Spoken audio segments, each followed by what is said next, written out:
Let's go. Let's get the locomotive going. It's leaving the station, so all aboard the night train. This is a call to all fans to hop on the green team. 14-4, 10-9, my chat brothers, and even the beloved Warhorse? Deviant? One of the two. All I know is I'm glad it's Friday, and I'm also glad I don't have to hide this giant orange box anymore. We're going to talk about the Warhorse, but let's kick off the intro. I'll see you guys in 3 minutes.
Just look at it. You see that right there? You just gotta look at it.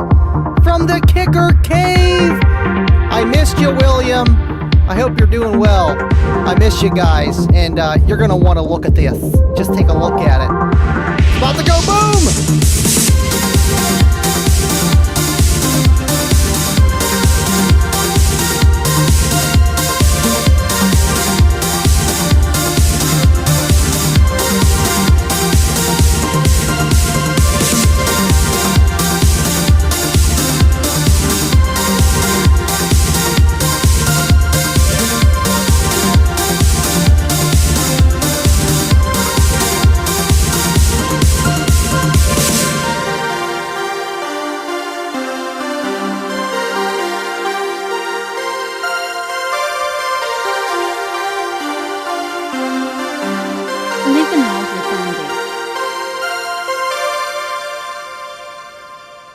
And it is back, which is amazing. And sorry, the outro's a little longer there on the blackout, but hey, I had to do something special.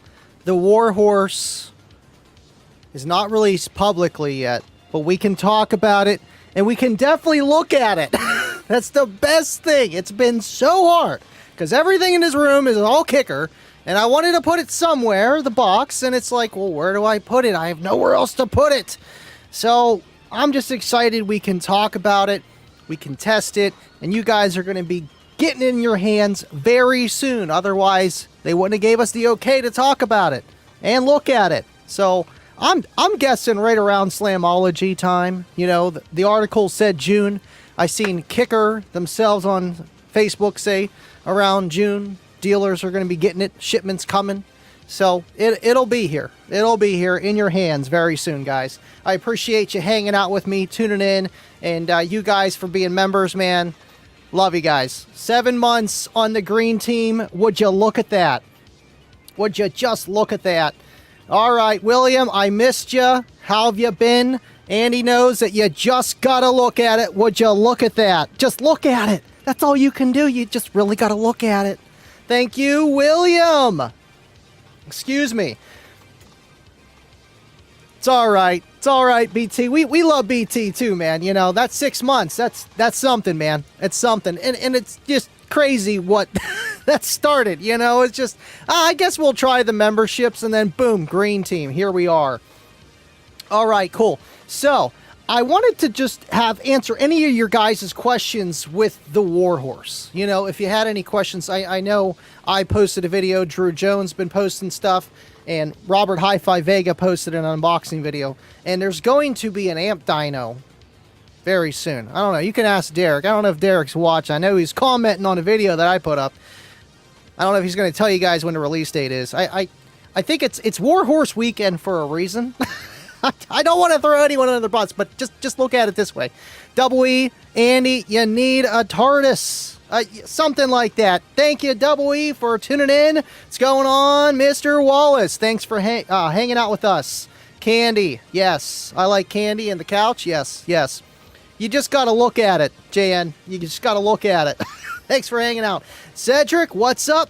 Appreciate you, man. You guys are awesome hanging out with me in the studio here tonight. And, you know, man, the Warhorse. I'm just leaving it at that. Just leaving it at that. Simon Stately, what's up? Thank you for tuning in, being with us here tonight. Appreciate all you guys that are always here tuning in. Now, what I wanted to do tonight was, obviously, it's Friday, we hang out, we have fun. But I got a little something on livinloudwithandy.com, and I did throw it on the video that I dropped. If you go to livinloudwithandy.com, you can't even find the manual yet, but you can. livinloudwithandy.com. And we'll go over a few things in the manual, and if you guys had any questions, that's what we're going to do tonight. That's what we're going to do. So share this if you're on Facebook. I try to do stuff, but, you know, StreamYard, it's limiting on the groups. I really try to share it in Kicker Club and other places, but it's crazy how many people are finding this channel that are just now finding out about it. So it'd be much appreciated. LLwA, the Warhorse 10K is still coming to my sources, basically double the power of this 3600.1. And, you know, there's a story behind that with, I know Troy and a few other people that, you know, been around for a while. They've heard Kicker talk about this Warhorse pony.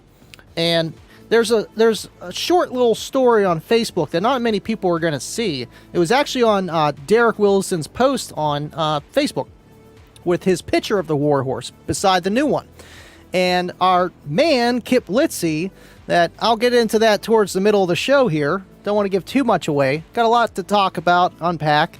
But he did mention that whenever they originally designed the Warhorse that's over here, the big guy that's over here, when they originally designed that, they also had one in the works that was smaller. You know, the 5000, the WX 5000.1. You know, you got the WX 10K, 10,000.1. That's the big one over there. So I seen he put it about it. You know, he's like, hey, maybe we're doing things backwards. You know, because they just never made that smaller one. And I'm sure there was a lot of decisions behind that, you know, of does it make sense? Do we even need it?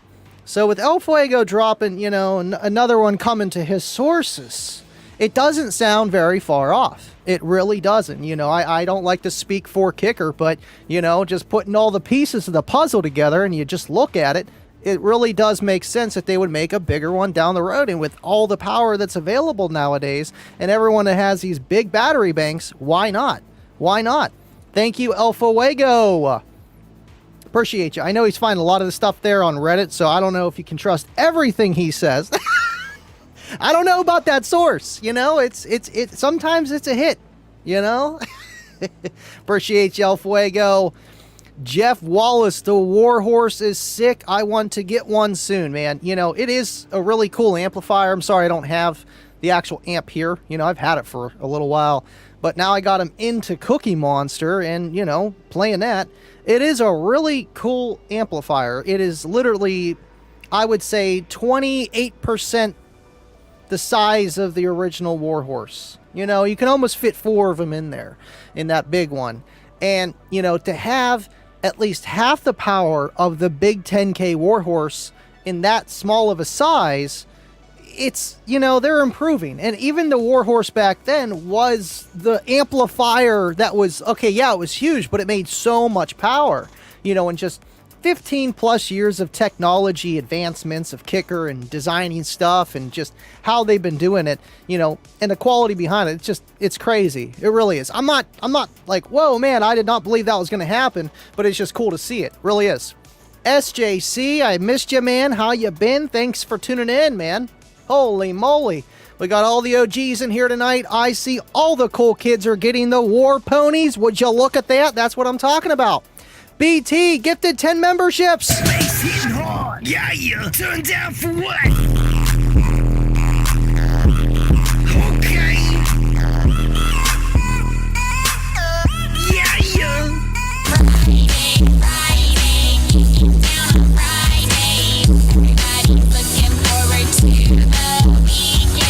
Thank you, BT. Appreciate you, man. Thank you for gifting those 10 memberships. You can see their names popping up. Look, Adrian got a membership, 1 month free, and that's awesome, man. And it gives it out to people that may not see the live shows or the channel itself. And with all this Warhorse talking, it definitely helps. And the time to grow, man. Especially last year with the L7X coming out, it's like, boom, content, kicker channel. This is what I do.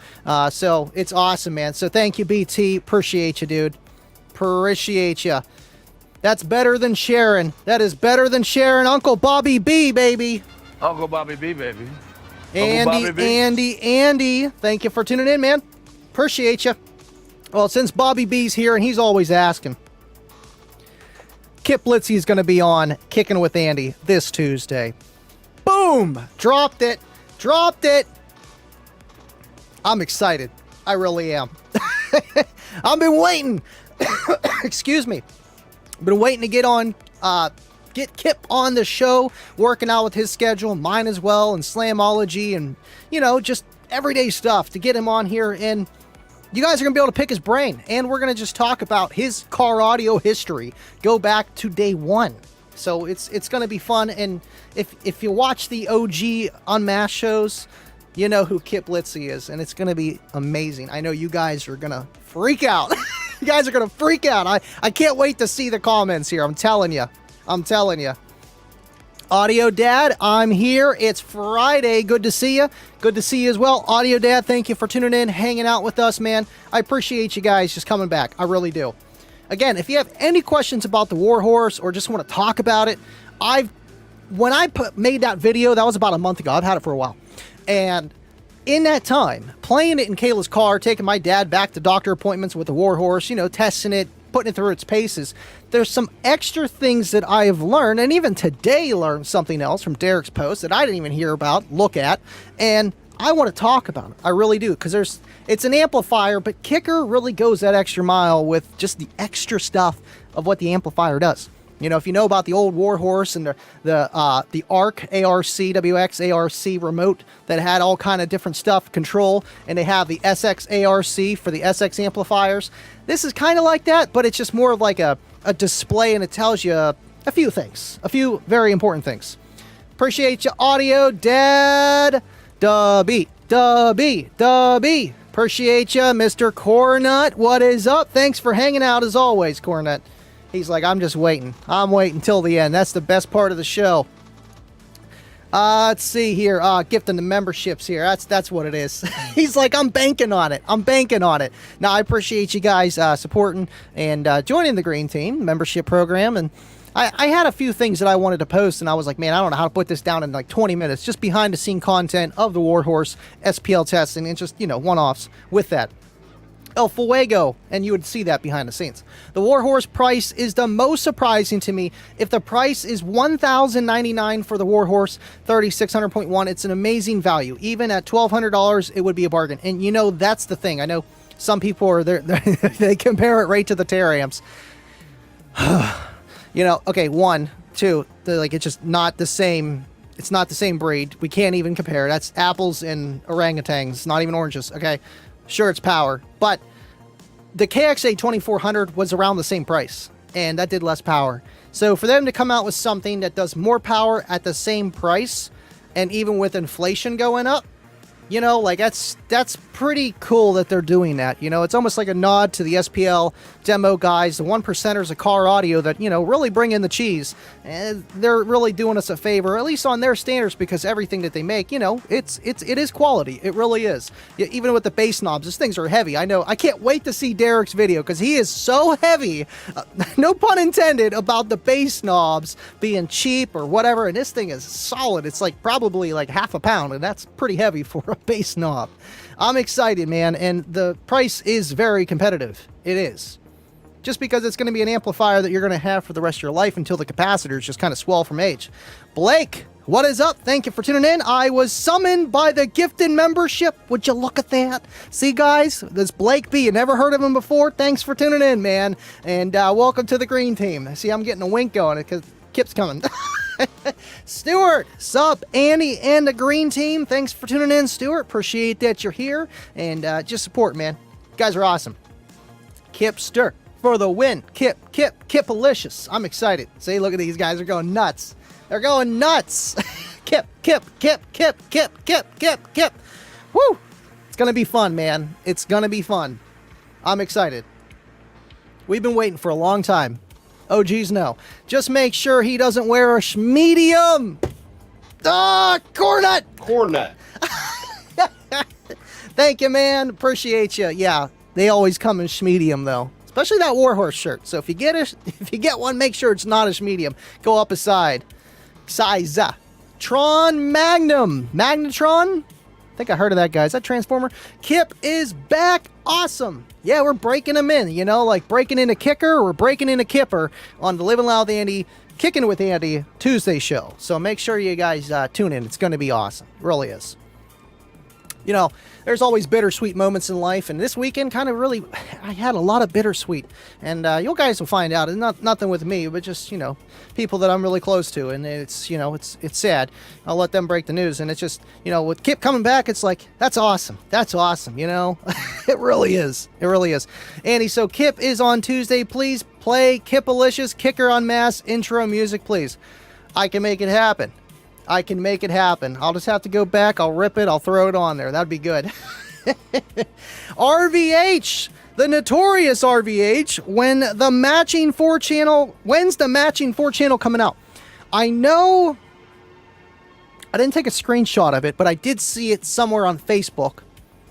I think they were saying like a few weeks after, a month or something like that. Like it's not that much further after that. It might even come at the same time. I don't know.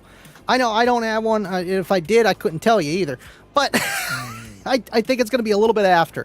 And that's going to be cool, the 1000.4, 250 watts a channel for mids and highs. But that's to keep up with the bass, man. Kyle Clippo Rutherford, Andy, hashtag wasted information. Thank you for tuning in, Kyle. I appreciate that you're here, man. And this guy, I know he's got a bunch of those. I know he does. I know he does. A bunch of those Warhorses. It's like Steve Barber got a few, and I think Drew Jones got a few too. It's crazy, but you know, to see the wasted information build, I'm excited, man. I'm excited. Make sure you guys stop by at the Kicker Tent. Cedric Davidson, again, thanks for tuning in, man. Appreciate that you are here. Hope you're doing well, buddy. WX1 1200.4. I think it's the 1000. I'd have to double check. Can't wait to see it. Slamology, nothing but the bass. Slamology, I'm excited. I'm trying to get ready. I'm actually doing a little bit of painting on the pilot because the paint's falling off, but then I got to start the build with that, you know, put everything back together. And Cookie Monster's pretty much done, other than the BassKnob that William's sending out to me again, which is going to have some fancy stuff. And I forgot to throw this up here. There it is. Busy getting your in-car prototype wireless BassKnob done so it can get back out to you with new software and monitor your voice, voltage and voice coil temps. And that's what's going to be awesome, man. You know, I have a makeshift coil sensor, and it tells you, but it tells you when it's too late. And within reason, it's like, hey, you're playing pretty hot. cool it down some. That, with an IR, is going to be awesome. You know, to see real-time temperature of that coil really getting hot quick or not quick. If coil gets hot really fast, too much power. It's okay if they get hot. That's okay. It's just too hot too fast, way too much power. Thank you, Cody, for liking the stream on Facebook. Appreciate you, William, for doing that too, man. Like, I feel honored. Thank you, man. Let's see. Scrolling down.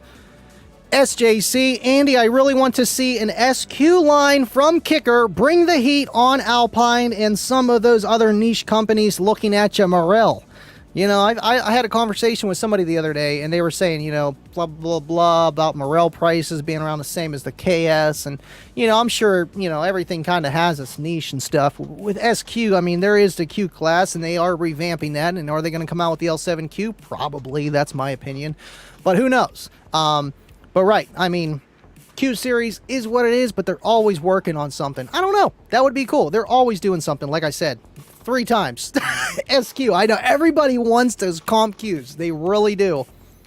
BT for the win! Yeah, thank you again, Brian Townsend. El Fuego's super excited. The notorious KIP is the man. I am really looking forward to hearing from Kip. And same, I know you guys are too, you know, and I'm just happy to be that outlet to bring him back on, you know, into the spotlight, if you will. Cameras, lights, action, we're going to do it. It's going to be great. And Kip, if you're watching, I love you, man. Thank you for joining me on Tuesday. It's going to be great. I was like, I need to know, are you for sure coming, you know, because I got to do some filming. All right, we're good. Let's do it. We're talking about it. And it is Kip, to be square. Kip is not a square. We need some Kip beats. The Kipisms are back. Here we go. That's it. Kip-O-Matic. 16 of them Warhorses. And I'm sure he's got an extra one just in case one blows. I'm sure. That's awesome, man. That's crazy. And 16 on 16. Jeez.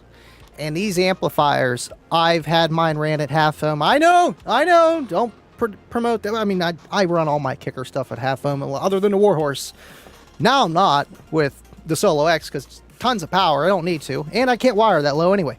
But still, with all the other builds, you know, I originally run them normal loads, you know, 1, 2 ohm, and I'm like, all right, let's see how much power we can get and see if we can get away with it.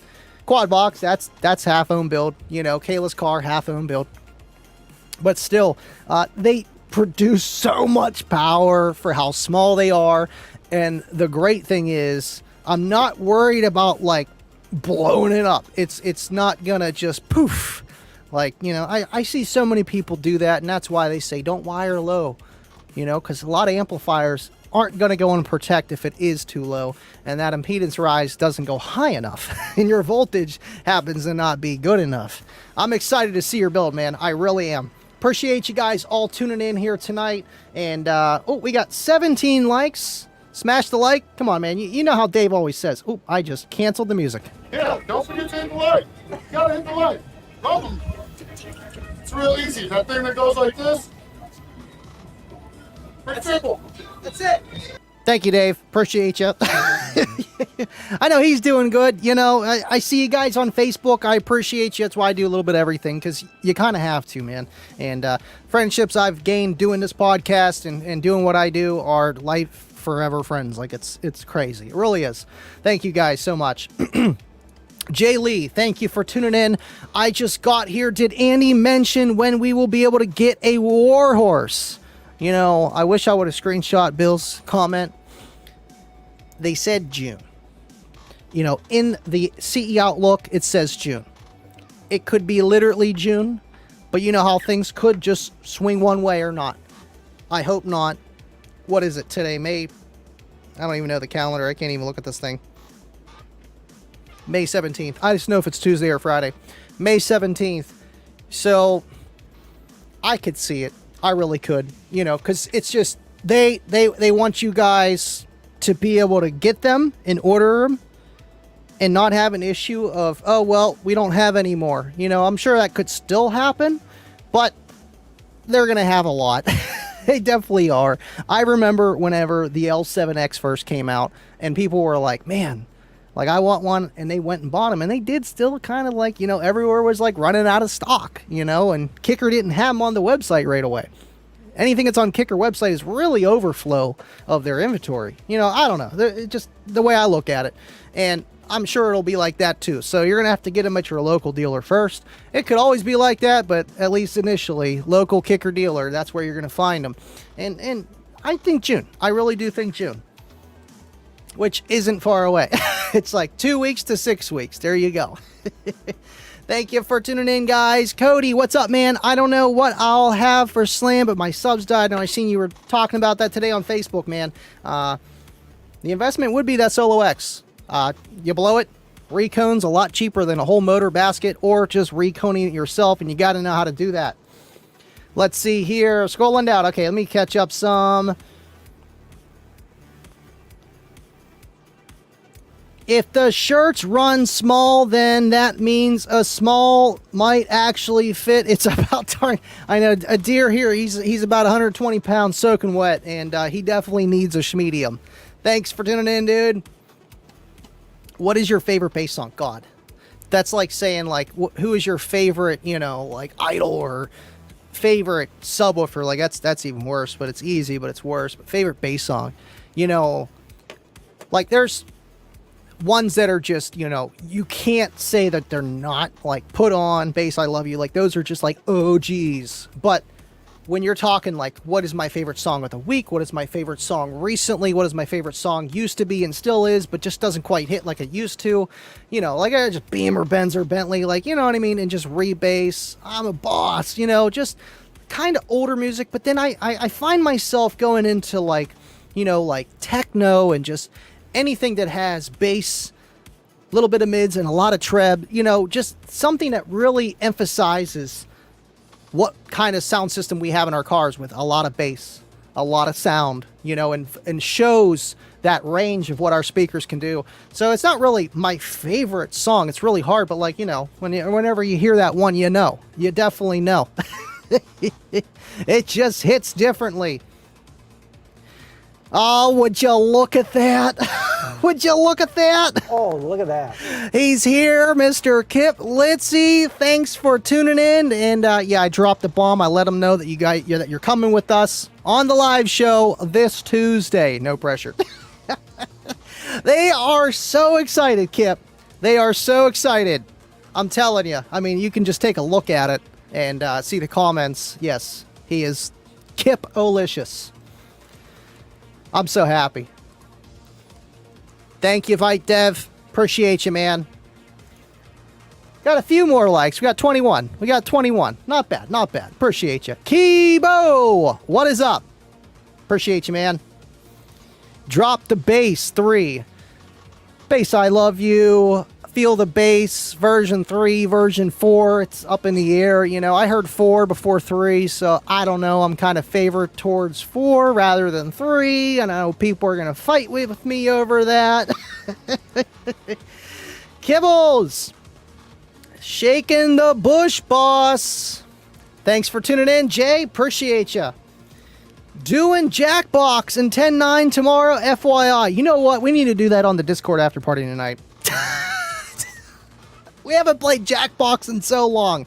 And yes, there's a Discord after party after every live show I do. Links in the description. Well, yeah, it's in description and in the About section on YouTube. I think I might have to put in the description on my Discord channel. It's awesome. Let's see. Tech Master PEB. All that stuff sounds great, man. I remember I did like a little demonstration for their new album, you know, and they threw that up not that long ago. Maybe like 2 years ago. I don't know. I had Big Cookie Monster build. Problem with a lot of my systems, other than like the quad box, they like to play a lot of wasted information. Not that PEB doesn't get low. It's just like I get really low. So I need that stuff. It's like 28 to like 40 hertz all the time. Thank you for tuning in, Basshead 30. Appreciate you. Cody, thanks again for hanging out with us. Will a Solo X... One Solo X fit in a 2.57 cubic foot box tuned to 32? Yeah, honestly, I mean, Kicker recommended specs is 3 cubes plus port, give or take some change, and if you stay within that realm, you'll be totally fine. Like mine's 2.4 cubes plus port, but I got more port, so it almost equates to the same as Kicker recommended spec of just volume. But, you know, with that small amount of difference, I don't think it's going to make a big deal. Honestly, I think Drew Jones got his in 2.2 cubes, even smaller. So I think 2.5 is still a money ball. You know, like it's a good box size for that 12. Big time. Thank you, Cody.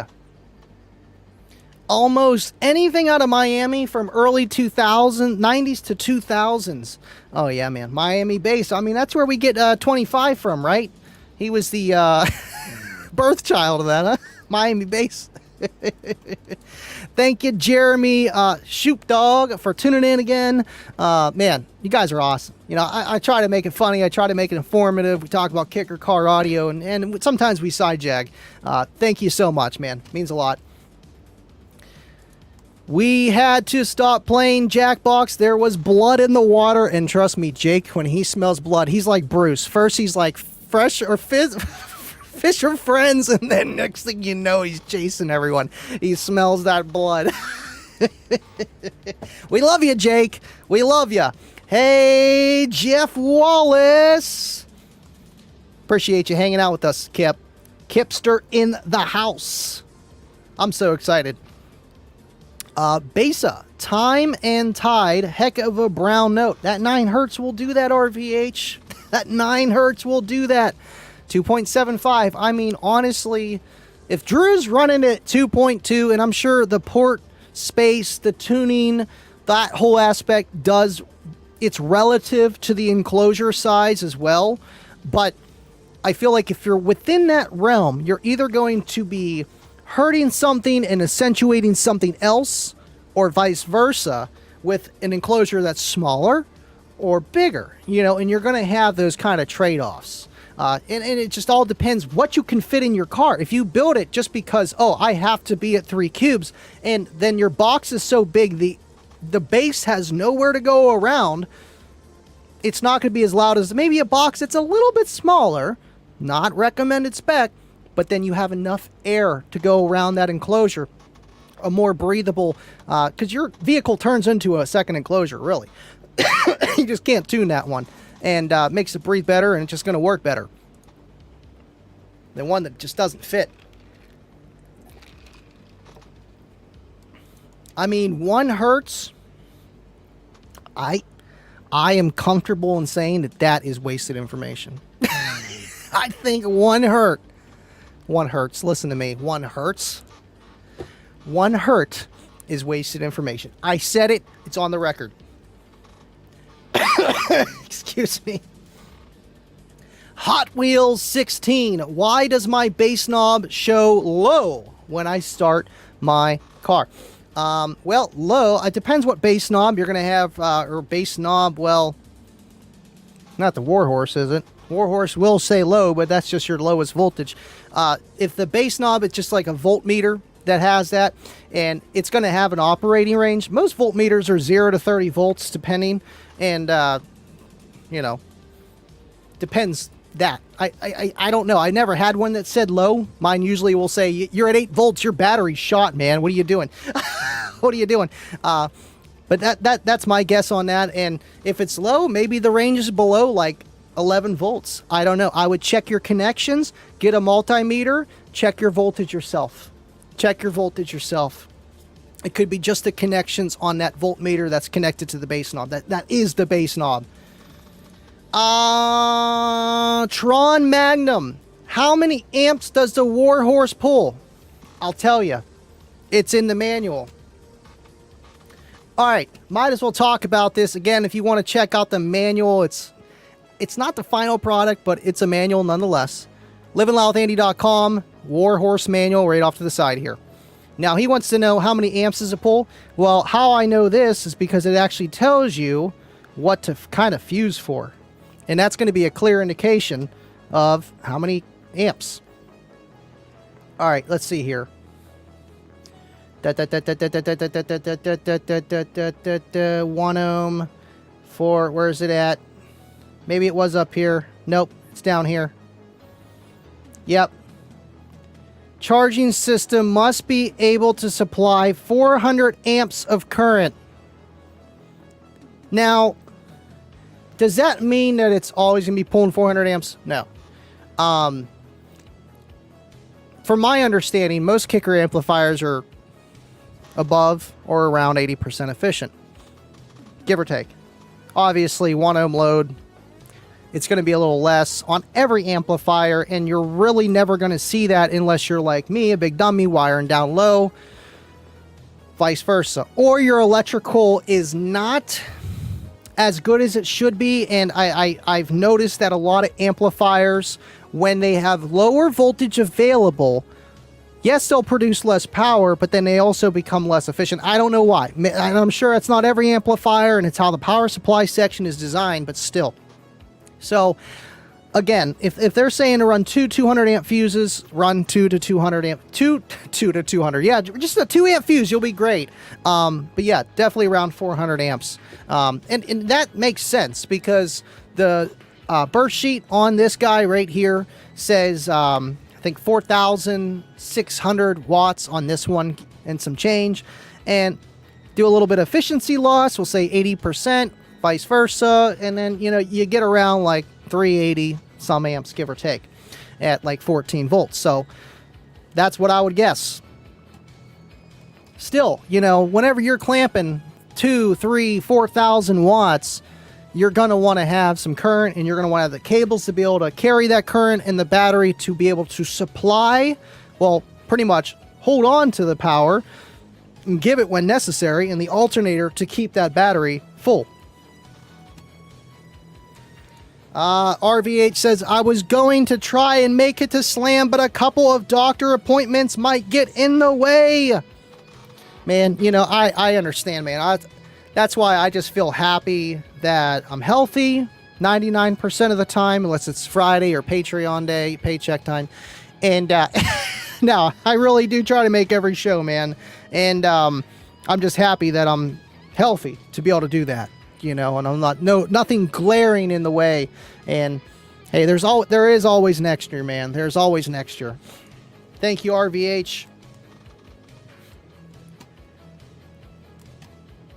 E40. Justin, what's up, man? Much love, as always, to ya. Happy Friday, everyone. Thank you, Justin, for hanging out with us. Appreciate that you're here. Hope you're doing well, man. Are you going to Slamology? He said all of the amps. All of the amps. That's it. Jay Lee, thanks for hanging out. I wonder how a solo would perform in a sealed box. I know it's not recommended, but I wonder if the kicker peeps put it in one to test, and they actually did. Sorry, my glasses are fogging up. I'm talking way too fast. A lot of hot air in here. John Myers that we had on Kicking It with Andy not even a month ago. He actually put one in a sealed box, and he said it sounds really good. And I feel like that's kind of like any driver that can, to a point. But again, this is an SPL, it's meant to just move air, okay? This one was designed a little bit differently, still SPL oriented, but again, you can put that in a sealed box and it sounds amazing. Now, this one's probably a little bit even more on the SPL side just because of that huge surround. You know what I mean? Like, that's a lot of moving mass, and just how it's designed and how sound waves are made and whatever for SQ kind of things. I'm not a professional with that whatsoever. I don't claim to be either. But could it sound good in a sealed box? Yeah. Do they have that on the site? No. But could you do it? Sure. But that driver really wasn't designed to do that. Just like the old school kicker solo barracks, like the OGs, and like you could not put them into a ported box. And the main reason behind that is because there wasn't a thing called an infrasonic filter. They had a very loose suspension. They would lose control. They needed that sealed chamber to keep it from unloading. So that's why they never recommended a ported box for it. So you could do it for this 100%. Now, are you going to get less output? Yes, because it's a sealed box for supported. But are you still going to get a nice sound out of your bass? Because it's a kicker subwoofer, it's going to do both. It's going to do both. It's not just leaned one way. You know, it's not just this just only SPL driver meant for thousands of watts and moving tons of air. That's its main goal in life, but it can also take out the trash. Feels like me, you know? Mostly balanced. There we go, 400 amps. I wanted to look at the manual just to be sure, but it's like anytime you got an amplifier that does, you know, 1,000 watts, just think about it like 120%, that's the amount of current that you should kind of fuse for, but it's still overkill, but it's never too much. Do you know what I'm saying? It's like, I always fuse for a short rather than current, but when you have an amplifier this big, you're pretty much fusing for current regardless anyway, because then you don't want to send too much power through that wire regardless, depending the length. And that's a whole topic too. You know, a 200 amp fuse might be good for under 20 feet. Some people, they might have it all wrapped around and go 40 feet, and they're wondering why that 200 amp fuse is blowing. It's because it's more resistance along that line, creating more current for the amount of power it's actually pulling, because the voltage is dropping, all that fun stuff, and it's just, make sure you fuse though. But is it efficient? You'll find out. I know that between having it in Kayla's car on the WXA 3600 versus the KXA 2400, the voltage was really about the same, because I have, you know, my own DIY lithium bank and stock alternator, and the lowest I would ever see is like 12.9, and that's really about the lowest I see on that, but a little bit lower. Like it was like 12.9 on the Warhorse and like 13.3, 13.2 with the KXA 2400, but then I was clamping another 1,000 watts, so there you go. So is it efficient? Sure. Was the KXA pretty power hungry? I mean, it made a lot of power. You know, you had a fuse pretty good for that guy, man. I think Derek did an amp dyno with a KXA 2400. I think it did 3,500 watts at 1 ohm. So, again, 120%. There you go. Like fuse for 400 on that, give or take, but not even. You know, it's like overkill. It really is when you look at it that way. But the way I look at it is voltage. You know, not everybody's voltage is 14.4. Trust me. So, and we did a test on that. Whenever my voltage dropped, my voltage plummeted, to do the same amount of power, the current had to be higher. It's just physics. Deviant in the house? How did I miss that? You lying. I mean, we do got a horse.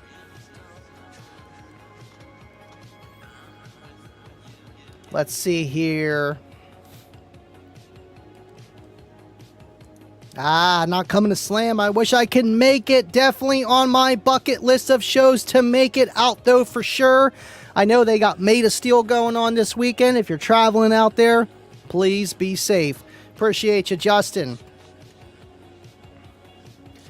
Blake says, I know that Jake is excited to put that alt in John's car at Slam this year. Oh, man, you know, last year with them putting a system together in John's, well, not entirely, but tuning it, you know what I mean, like Slamology, you either have people that are just driving around a golf cart having a great time, or, you know, having a few drinks, walking around, hanging out the hotel, doing what have you, and then you got the guys that are reconing speakers, installing stuff, just insane. So installing an alternator, that is definitely like A-tier work. You know, like that's not just, oh, let me just hook up your amplifier for you. Let me redo your ground, run your wires. You know, that an alternator is a little bit of a process with that serpentine belt and everything that entails. Good luck, Jake. He's going to need it. Let's see. Scrolling down. Wow, I actually caught up. Holy smokes. All right, while I'm caught up, let's take a look at this manual really fast. Again, if you got any questions, I got the comment section up here. Like I can see it. I just got to look at it. Donald Logan, thanks for tuning in again, man. What's up, Andy? I know I wore the shirt. What's up? Thanks, man. Appreciate ya. That's a good song, too. Ken Alexander, thanks for hanging out. Appreciate you, man. We're just talking about the Warhorse. And right now I got the manual up here. And these are the ratings. And I'm very intrigued on what it's going to do on Derek's dyno. I would have tested it. My dyno is not currently strong enough on the resistor side of things. That's why I did an SPL test. Plus, why not? And, all right, cool. So at 4 ohms, 1400 watts, 2 ohms, 2500, and at 1 ohm, 3600. Now, past clipping, I've already got it to do 3600 at 1.7 ohms at 12.9 volts. Take that as you will. So I believe this thing's going to do a little bit more than rated. For sure. Now, we got the 25 hertz subsonic filter on or off. Can't adjust it, but it's set at a negative 24 dB octave per slope. Octave. This right here is I'm just talking about their dynamic tests. It's the same kind of dynamic test that Big D does and everybody else does on the amp dynos of how they got that 5,000 watts. And, you know, I'm not too crazy about... Wrong camera. I'm not too crazy about dynamic numbers anyway, just because, from my understanding, yeah, it can tell you if the amplifier is able to play, you know, loudly with quick bursts. And man, I'm sorry, I'm just, hold on, I gotta blow my nose.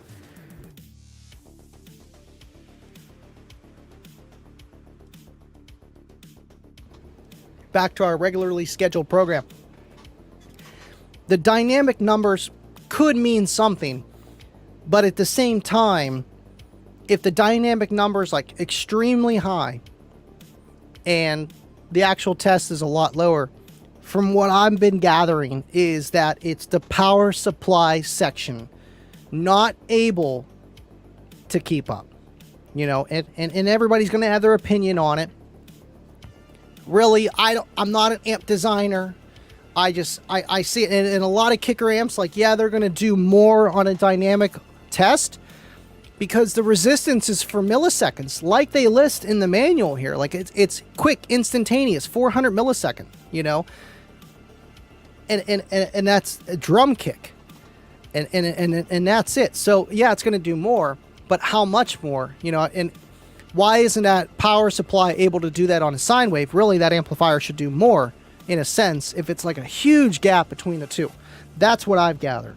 So, and it does 5,000. And again, if the burst sheet says 4,600 at 1 ohm, and they have it rated here 3,600 at 1, meanwhile the burst sheet says 4,600. I mean, and then the dynamic is 5,000. That's more where you want to have it. In my opinion, whatever you think is right, because that's what it's going to be. All right, let's scroll down, see if we see anything else in here. The features. Okay. Now, right here, the legendary Warhorse is back, pretty much. Latest technology, and there we go. Advancements. These competition-level amplifiers are the pinnacle of performance, efficiency, and reliability, providing massive amounts of power, while being 1 ohm stable and maintaining thermal and electrical tolerances. The features include. Now, thank you, SJC. Appreciate you, man. Now, the fit technology, they've had that for a while. They've been changing it here and there. Fit technology, that is that high voltage capability on the low level RCA inputs. And that's just so that you could tap into your stock head unit, tap into your just speaker channels, you know, and usually those are under 400 watts or 40 volts, and send that right to the amplifier. And the benefit of that is just having a better noise floor. You can always use low level, that's fine. It doesn't really matter in that aspect of just compatibility. It works for a lot. All right, cool. So intake exhaust fans. Now, one thing I did want to talk about with the exhaust fans.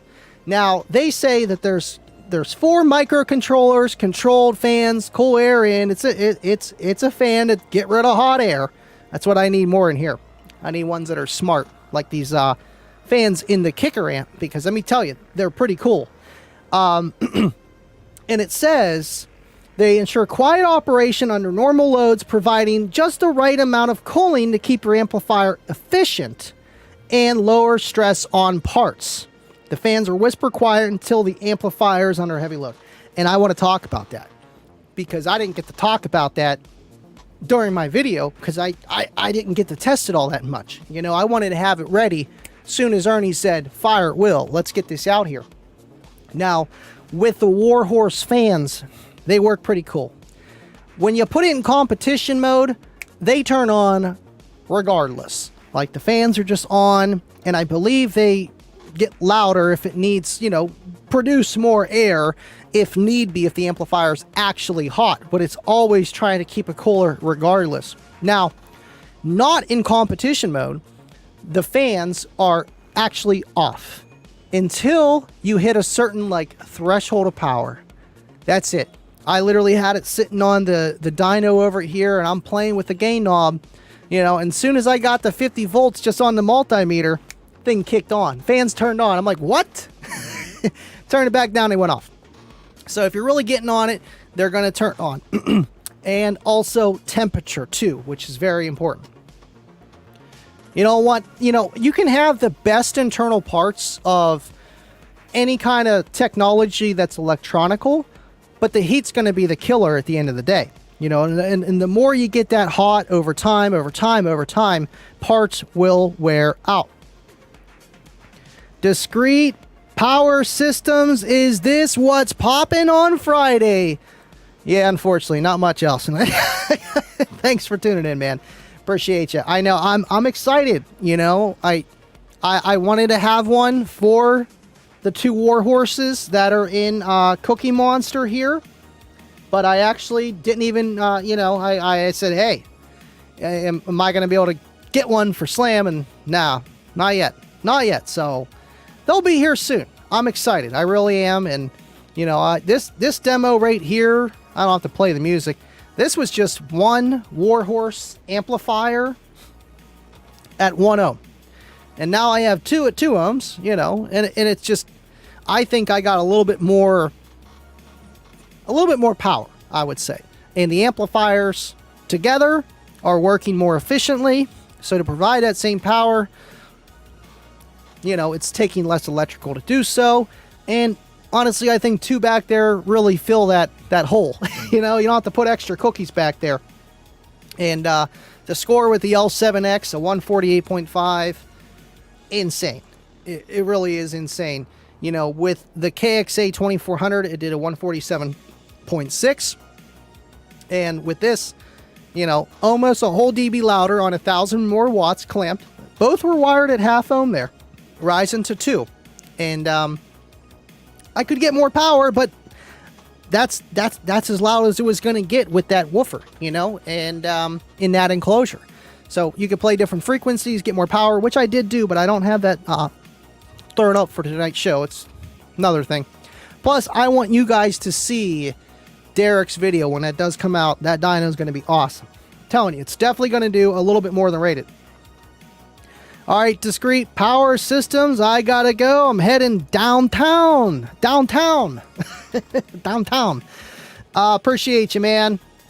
Kip says the Warhorse 1000.4 is coming. I can't wait to look at it, Kip.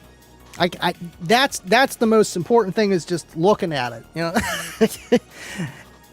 250.4.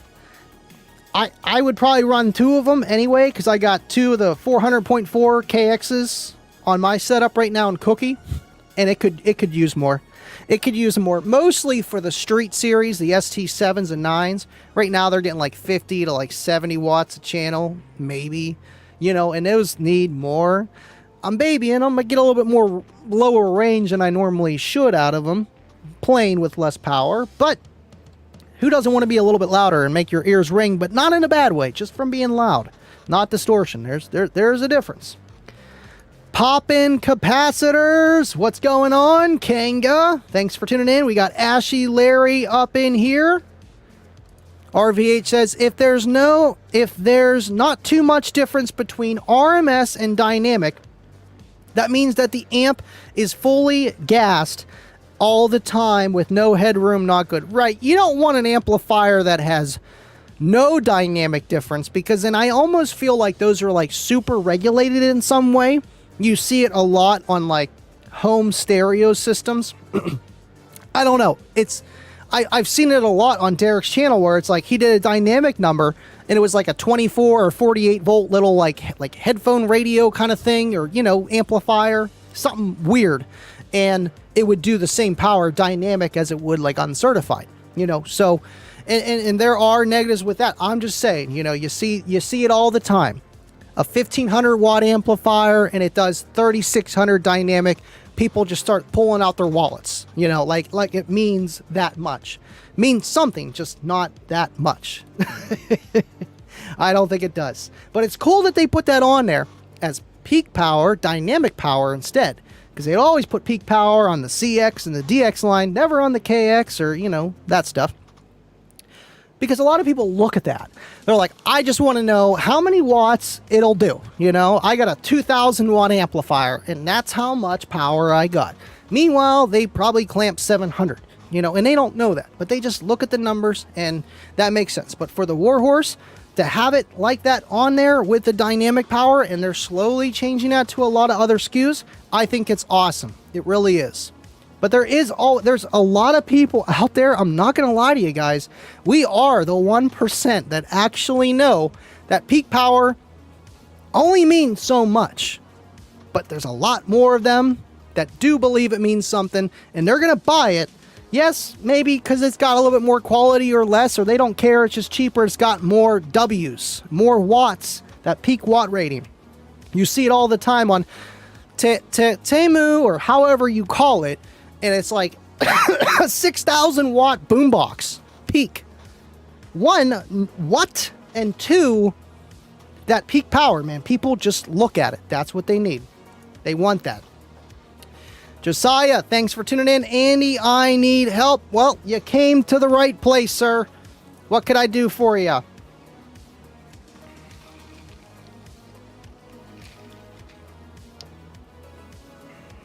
Let's see.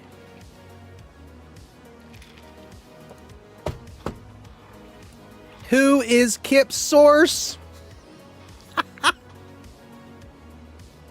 That's a good one. That's a good one. Kip, yes, what? Kip, I need to tell you something. All right. What's up, Kip? It's probably Kip. What's going on? DeMarcus, James, thanks for tuning in. Appreciate you guys. Sir Mac, thank you for always hanging out as well, man. Appreciate you guys. Let's see. Boss Audio, 4,000 watts peak, 120 watts RMS, and that's what I'm talking about. But they don't even... I'm not talking smack. But Boss does list it as 1,152 watts for the Boss 1500. That was dynoed on Derek's bench to do like 300 at 2 ohms, I believe, and like 200 at 4. So there's that. You know, I get marketing in just putting numbers on there, but at the same time, it's like, I don't know. I could see the double. Thank you, Juanito Zamora, for subscribing. Would you look at that? Just look at it. Oh, look at that. That's crazy. Thank you. But again, it's like, how much are you going to inflate it? And I've always looked at it as peak power. You know, you got volts RMS, 0.707 times whatever, and that's how you get volts RMS. But that's separate from like what it actually does on a continuous sine wave on a resistive load, and you know, all those factors with that, you know. And I would just kind of look at it with a speaker, you know. All right, it's rated at 750 RMS. I could put double to that on a burp. And that kind of works, not everywhere, not every frequency, not every enclosure, but you know, that's my peak rating, you know. I think anymore, I'm just going to launch this cone no matter what frequency I'm playing at and what enclosure, or maybe not even enclosure, even an SPL enclosure, you know, like Carlos.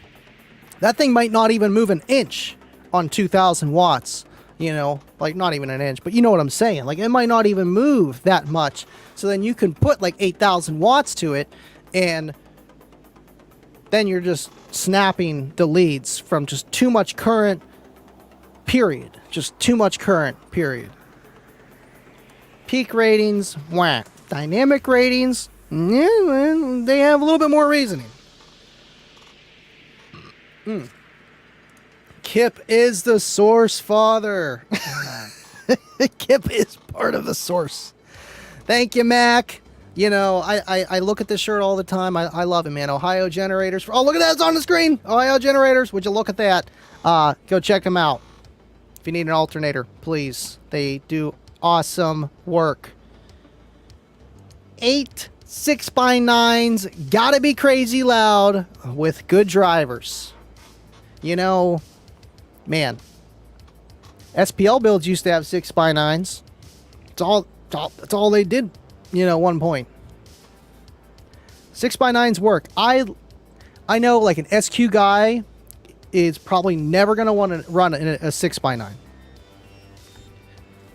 Me personally, if you're just trying to upgrade your front stage and you add an amplifier and a nice 6x9 in your front doors, I don't know. I feel like just that and like some rear fill like you normally would have without adding a subwoofer, especially with those KSs. I'm sure the CSs and I've had the DSs and they sounded really good too.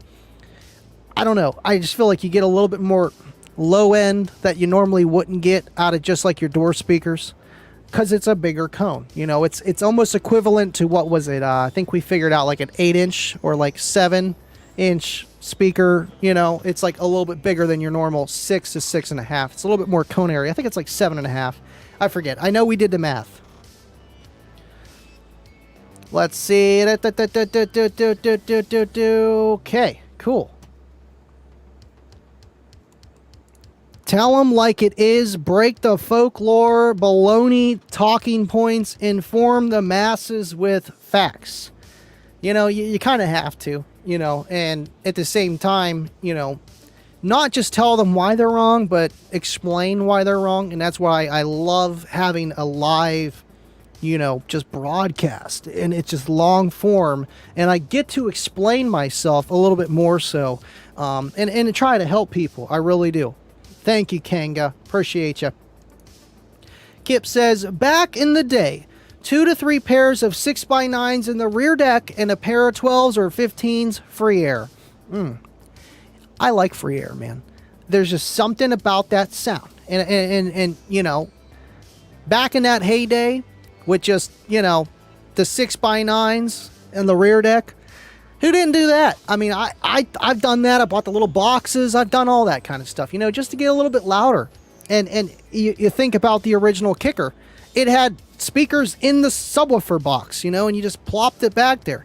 You go to Walmart or Hills or Target or Ames Shopping Center if you're old, and, you know, you would see those little truck boxes. They had little subwoofer, midwoofers, and tweeters. And that's kind of like how it all started. And it's really insane how far we've come. And I think, yeah, Kip used to. Well, we'll talk about it Tuesday. I know he had a nice system back then. We'll hear about it. I'm sure he probably had a free air setup too. And with the free airs, if you had like 2 15s, or even if you could do 2 18s free air, you were sounding good and loud. It's a little bit harder to get loud on free air. Truly is. Bobby B says, I remember.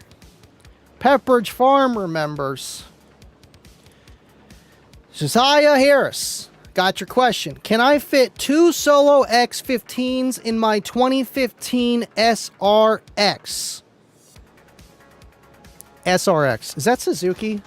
I need to look at it. SRX 2015 Cadillac. It's an SUV. Okay. So he wants to know if he can fit 2 Solo X15s in there. I mean, look, they even got interior pictures, but I'm going to tell you, yeah. You're going to have to design it in a way, or, you know, to keep your rear seats. Let's see. Let's take a look at it. I wish I could zoom in more here, but that's okay. Let's see. Are there any other more pictures? No, that's it. That's a shot we got.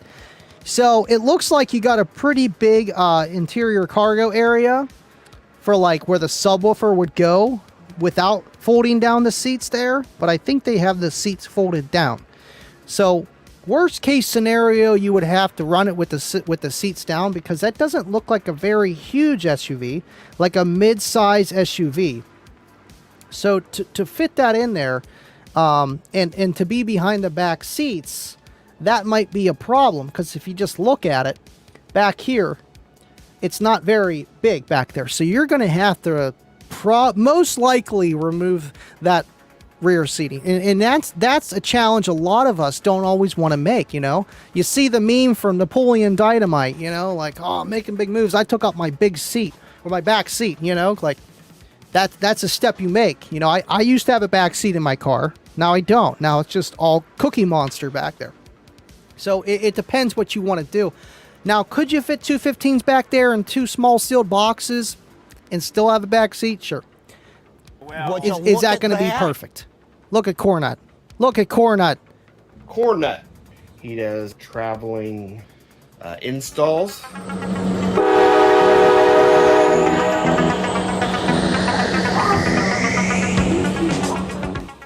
I love that. Thank you, Corn Cob. Definitely not Cornut. Appreciate you, man. Coming in clutch. The problem you're going to face is having enough airspace to have those 15s work in that small area. Honestly, if it was me and you were trying to stay in that ICA, the interior cargo area, you know, of just your back, your trunk of your SUV, I would go 212s. 215s are going to require about 9 to 11 cubes, probably more. You know, I know they recommend 5 for the 15 L7X. So maybe even 1. But what another issue too is not even just the airspace. You know, you got this 15, so you need a box at least minimum like 17 inches, like deep. Can you fit 17 inches deep in your vehicle, top to bottom? And if you can't, you might have to go with something that's smaller. Because I would advise subwoofer up, port back in most SUV applications. You could do sub back, port back. That would work too. But again, you still have to, you know, kind of figure out, is it going to look good in my car? Is it going to be over my back seat to fit whatever you're trying to go in there? If you guys got any questions, I have it at livinloudwithandy@gmail.com. I'm going to put another one and just contact me, you know, whatever, for livinloudwithandy.com instead of Gmail. But if you guys got any questions, just give me a message. Give me a message. I'll try to help you out. Appreciate you, man. Mike Madison, the Impulse, the old school kickers. Thanks for tuning in, man. How you doing? How are the kids? How's the wife? Thanks for hanging out. I'll take a good 8-inch mid bass and a tweeter over a 6x9. See, that's the thing, man. That's the 8 inches. I mean, that's why the STs came out, the 7s and the 9s. Would you look at that? It's right in the middle. The 8s really do work well. I feel like 10 and bigger, it's more like a mid bass rather than a mid range. I mean, you can still do mid bass with an 8. Trust me, man. We see bass with 6.5s or even smaller, you know, but mostly 6.5 is really the smallest for car audio. There is smaller out there, but I don't know. But right, you know, I feel like 6x9s are really more for just factory replacement. Boom. You can't fit an 8-inch in your stock location, unfortunately.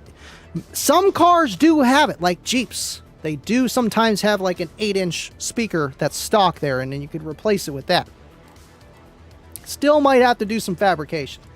Bretton Stein, what is up? Thanks for tuning in, man. Appreciate y'all. He's on Kicker Club. Appreciate you, dude. I do have it on over here. I do. I look at it time to time. That's where everyone's commenting. You guys are awesome. Let's see.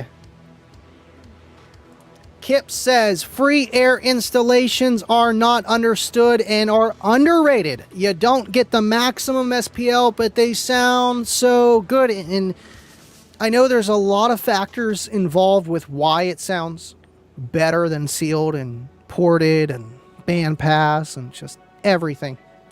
And I think it's just because the woofer is acting, it has no restrictions on it. As in no, on the back of the woofer, any restriction. So that's why they can't handle as much power.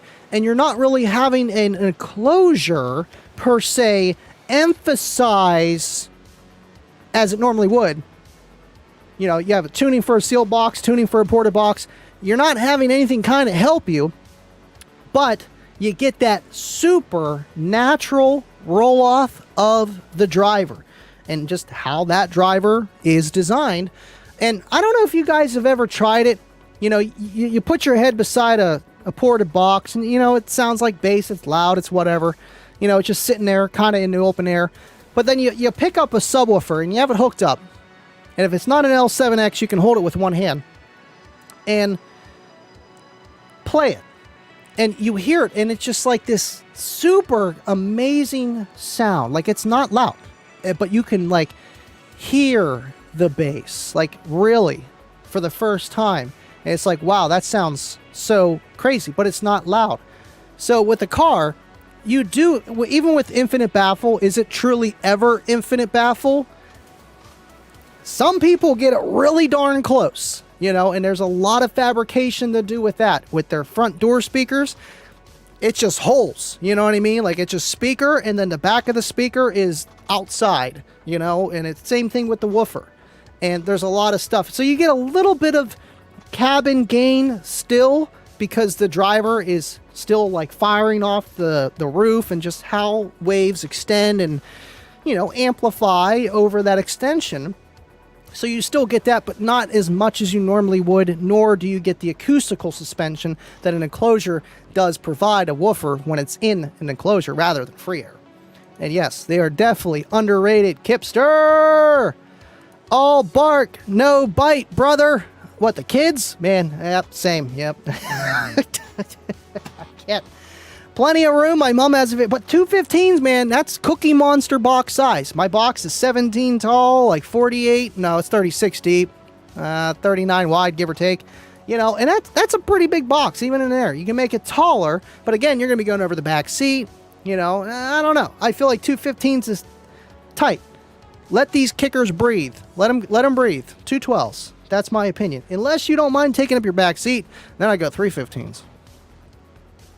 4 if you're feeling lucky.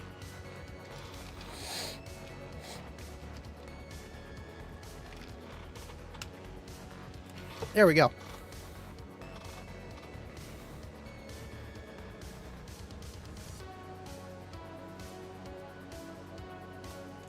What you talking about, Mike? Funny to hear you recommend high cubes and power after, you know, you didn't. What you talking about, Mike? Did I miss something?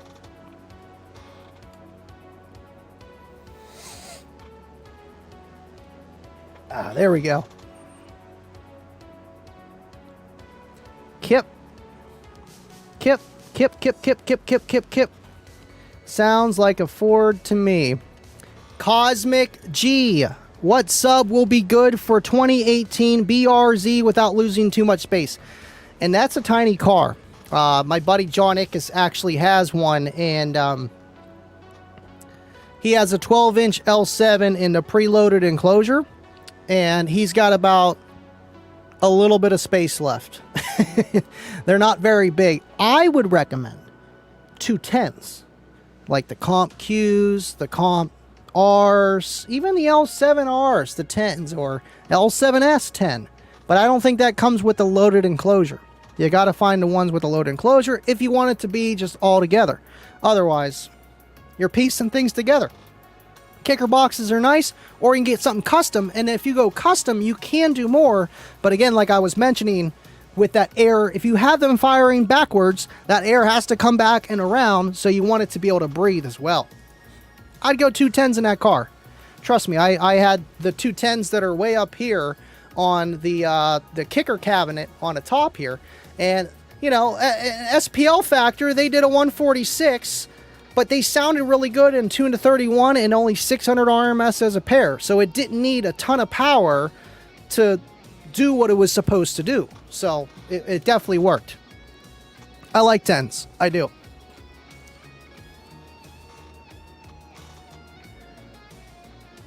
Can I power my Solo X18 running amp at 4 ohm? Yes.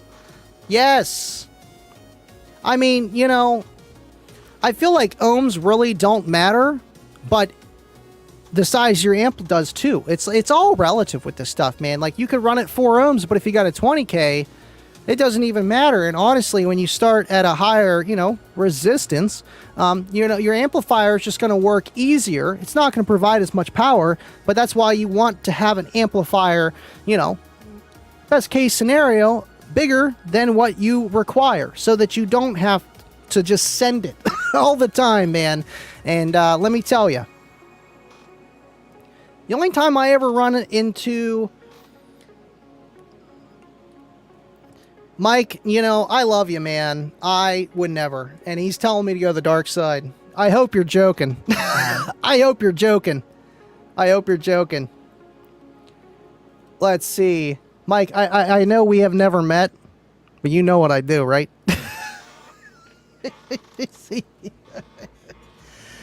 You know, man, there's a lot of other stuff out there that definitely works. Don't get me wrong, man. But now, even more so, if you would have asked me maybe 5 years ago, 4 years ago, you know, when you first met me, maybe. And if you would have just thrown it in my face, things might have been different. But now, now it's like, are you Warhorse, L7X, and a lot of winks on the way to keep up with everything else that's already out there. Too late, Junior. Too late. And when it comes to efficiency and to move air, that's what I love. You know that, man. You know that. Let's see. People be mad, man. It's like, yeah, you know, 12 doing almost a 50, 2K, 18 doing 147 and 17 hertz, 600 watts. That was old box, but still, you know, it all depends what you're trying to do, man. You can have a one-note wonder at every note. You can have it at 60 hertz, 50 hertz, 40 hertz, 30 hertz, 20 hertz, 10 hertz. And with more woofers, it makes it just a little bit easier to get louder. But still, man, it all depends what you're trying to do.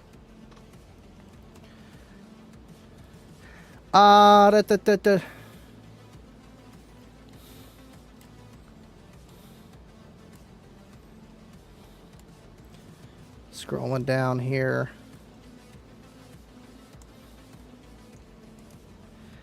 I just did a CXA 600.5 for a guy in his truck on a single 12 DDS L612 dual 2. With hoping it's a CXA 400 and 360.4 crammed into the same chassis. So far, so good. KS Mids, it's a pure Oklahoma build. And right, the numbers on the CXA 66 do look pretty darn similar, other than the 5-channel, the sub-ohm, the sub-section of the amplifier is 2 ohm stable versus 1. So, Kit might be able to answer that a little bit more, but you know, that's pretty cool that they give you that option, you know. And the 400 it's an awesome little amplifier, and so is the 360.4. You know, they definitely work, and for that budget to mid-level tier, it works. And Cornut be always doing that, man. Just installing kicker stuff, and we got to get him in the door with kicker. I'm telling you, because what was it, recoil? That didn't work out too well. Captain Shark, man, that Shark 3500 is still on my wall, signed by OG Donald Wilson, Soda Pop. You know, and that Shark 3500, it was just another generic China Alibaba, put a name on an amplifier, ship it. There's been so many it looks like that look like that, man. And that's the cool thing about kicker. You're never going to see a clone. And if you do, it's like 10, 15 years after. And it still is not 100%. It's not. I've seen some audio pipe, speaking of audio pipe, that look just like kickers back in the day. It's like, intimidation is the best form of flattery, you know? Or intimidation. Imitation. There we go. Okay, what else do we got here? I'm running a little bit over tonight, but we have Kip in the comments section. We got 50 guys here, and I miss ya. Jake Wyant! Yes! Yes, this is my dude from like high school. And we used to play around with systems too, but we played football together. Thanks for tuning in, man. I miss ya. I hope you're doing well. We need to hook up one of these days. It's been years, dude. Thank you for tuning in, man. Man, Jake Wyant. This guy's like the Iron Giant, but like, won't hurt him fly. He's awesome. Thanks for tuning in, dude. Well, then, Mike, you got to look at it a little bit more. That's the problem. You just got to look at it. You just got to gotta look at it. Yeah, I like having errands because it's just. Oh, look at that. You just got to look at it, Mike. You got to look at it. Come on, man. I'm not going to throw your comments up anymore. I'm telling you. I'm super chill about it. I really do. I really try my best, you know, because I get it. I do. You know, you see this guy, he's running all kicker. Why? Why? I'll tell you why. If you buy a sub and later decide you want to buy a kicker enclosure, you can't. You know, I wish they sold empty enclosures. Big time. Big time. Because I find myself doing the same thing. I'm like, I don't want to put this in another prefab that I have laying around. I don't want to build a box for this right this second. It'd be easier just to get a kicker enclosure that works. But the problem is, excuse me, they're trying to take out tolerances. People putting subwoofers in might not fit. Hey, why isn't it working? Well, it's not meant for that. That too, and each kicker enclosure is designed for the driver that's in there. The loaded enclosure, it's designed for it. So, yes, it's a prefab, but it's not just one you buy on Amazon that's meant for any driver within that cubic airspace. It's not that. Is it smaller than super optimal? Usually. Just so it fits in every trunk. That's what's cool about the quad box. No limitations. No limitations. You know, I love it. I love it. I love it. You should have seen all the comments on the Warhorse, back and forth on a lot of people's stuff. Bass heads on a budget, comment section, YouTube, Facebook. Let's stir it. Let's go. Let's go. I like soup. I like it. That's about it, Arizona. All right, I don't want to keep you guys here all night. I'm going to see if there's any other last questions, and we're going to wrap this thing up. Jin. Appreciate you being a member. Thank you, man. Appreciate you. Oh, you like emojis? All the members got special L7X Kicker, Livin Loud with Andy, LLC emojis that are pretty cool.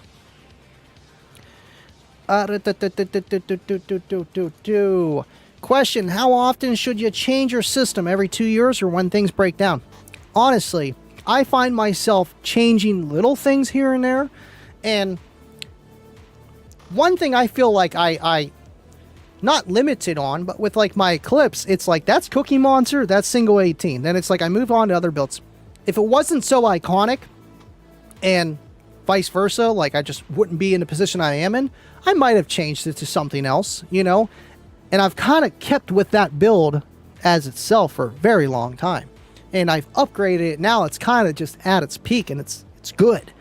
Yes, I could get more if I did this, if I walled it, if I ran some other brand, you know, just because they got bigger stuff currently, you know, just 4-inch coils and 20,000 watt amplifiers and what have you. I'm patient. Good things happen. But still, you know, do you have to change it every 2 years? Is there a rule of thumb? Not really, man. I would just go by when you get bored of it, when it's just not enough. And I feel like with every system, to me, if it's under like a 42 dB, it's never gonna be enough. It's gonna need to be a little bit more. I want people to go like this when I'm coming down the street, you know, just not like yelling at me and, you know, you're waking up my babies and stuff, but just looking at it, you know, like, well, what is that? You know, that, and for my own like ears, it's like, it's got to sound good. The mids and highs got to keep up. It's not just about the bass either.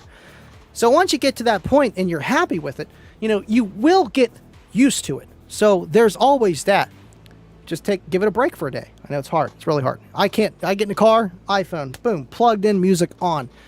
So it's hard for me to get any kind of, you know, it's like taking sleeping pills every night. They don't work after you take them every day. You know, just your body builds immunity and towards the bass as well. So there's that. You get back in your system after a few days and you turn it up. You're like, wow, that's so loud now. I'm not lying to you guys. But still, do you have to change it? No, man. As long as you're happy with it, send it, dude. Send it. You can always make advancements, though. Use your wife's card next. Build another one. just throwing it out there. Man, I'm so far behind now. Thank you, Corna. You just gotta look at it. Now they're throwing all the emojis. Woodhound13, whoa, y'all didn't catch my CIA Special Ops identity name. Late to the party, had to work. Thank you for tuning in, Woodhound. I missed it. I'm sorry. Alright, this is the 2L7X15 guy. My trunk is 53.5 inches wide, 37.8 inches long, with rear seats up and 65.7 inches high. Does that change the answer? Okay, so you got enough width, wide, well, 37.8 inches long, and that's without moving the back seats. That's your usable area. You're 100% good. I mean, you should be able to fit two 15s back there all day, 10 cubes, because you got 53 inches wide. So that's wider than my Cookie Monster box, and it's, 37 inches long, and with rear seats up. Oh, with rear seats up. That's perfect, honestly. 65 inches high. I mean, you don't need to go that high. I think you're good, knowing that you have 37 inches deep. You can put the two 15s sub up, maybe like 23 inches tall, port back, 48 inches wide, and do the rest, and you can come up with around 10 cubes. You should be around that. No issue. It just looked a lot smaller in the picture. Done. I'm glad I could help out. Look at these guys are dropping every single emoji. And you can see him on YouTube. You just got to look at him here. Got Solo X's, Johnny Fives, just everything. Max going crazy down there, just throwing them all. You guys are awesome. And even Wiz here, he's like, man, you done yet? Like, I'm ready for you to feed me and go to the after party. Sure thing, Wiz. Sure thing. I guess we can end this. I love you guys so much. Hosea, I'm glad I could have answered your question tonight. And make sure you guys tune in this Tuesday to see Kip Litzy from Kicker on Kicking It with Andy this Tuesday. Without further ado, love you guys. Have an excellent Warhorse weekend. Stay tuned for Sunday. And not my channel, Derek's. And I will see you guys on the next one. And as always, stay living loud.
play it, but we're gonna play the audio.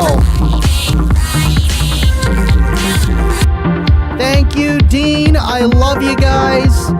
And use the LED when you're hooking up a capacitor. Trust me. 400 amps.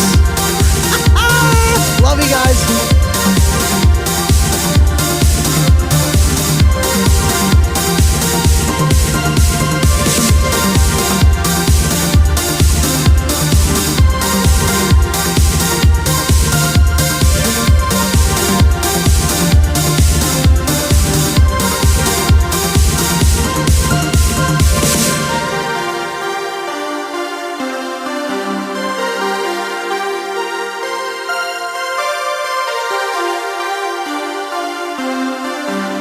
Livin Loud Swag.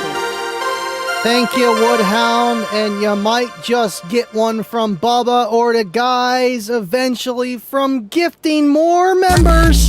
We're doing it. We're doing it.